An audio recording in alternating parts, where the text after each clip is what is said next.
So the Painsense app is a digital tool for patients with chronic pain to use.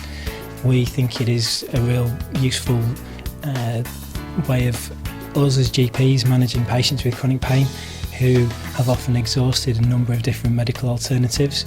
We think it really will help them improve their own self-confidence and self-management skills, and we're really hopeful that it will be very useful for patients, and the early feedback has been very promising.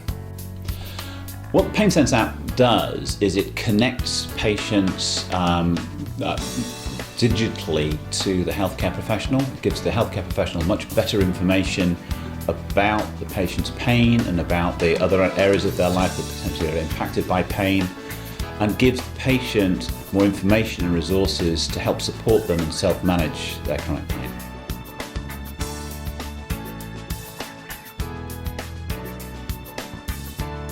Well, using the Painsense app is very easy.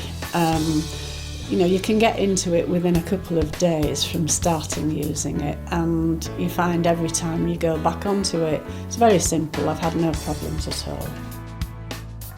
The app, I think, is simple to use. Obviously, for people who are familiar with apps, it is extremely intuitive and user-friendly. There are various prompts and boxes, and I think somebody would have no problem really working through the different stages involved in it.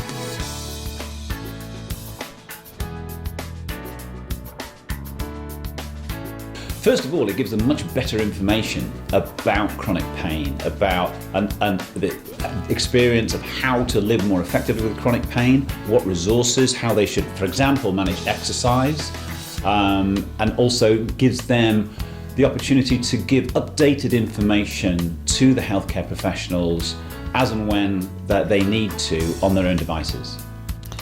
I think the main thing is it puts me in control.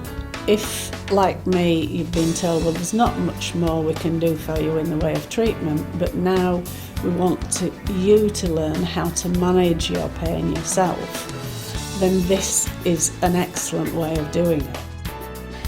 We think that it will complement the therapies that are already provided for this cohort of patients, and actually we're really confident that it will improve their management and their own self-coping strategies and self-management. And what's really important and must be stressed is that the information that the patients provide in the app will be fed back to GPs, and we are able to respond appropriately to what is required.